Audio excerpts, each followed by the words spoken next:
नागपूरमधल्या कपिलनगर परिसरातल्या एका थरारक हत्या प्रकरणात मोठी अपडेट समोर आली आहे। 6 महिन्यांपासून फरार असलेले 2 आरोपी अखेर पोलिसांच्या जाळ्यात अडकलेत। गुन्हे शाखा युनिट 2 ने ही धडाकेबाज कारवाई केली आहे। 9 एप्रिल रोजी सायंकाळी मिळालेल्या माहितीनुसार कपिलनगर पोलीस ठाण्याच्या हद्दीत घडलेल्या एका खून प्रकरणातील 2 फरार आरोपींना अटक करण्यात आली आहे। ही घटना 25 ऑक्टोबर 2025 रोजीची आहे। फिर्यादी पिंटू राजपूत आणि त्याचा मित्र राजेश ओरकेर हे कारने घरी परतत होते।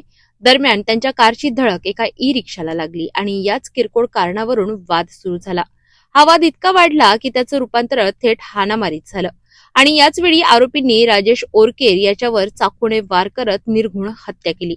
घटनेनंतर आरोपी फरार झाले होते। मात्र गुन्हे शाखा युनिट क्रमांक 2च्या पथकाने गुप्त माहितीच्या आधारे मध्य प्रदेशातील धारगाव जबलपूर बायपास रोड येथे सापळा रचला।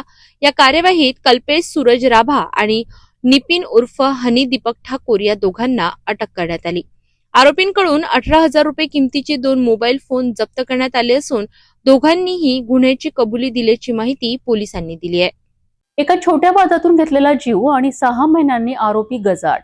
नागपूरमध्ये गुन्हेगारीला आळा घालण्याकरिता पोलिसांची ही मोठी कामगिरी मानली जात आहे।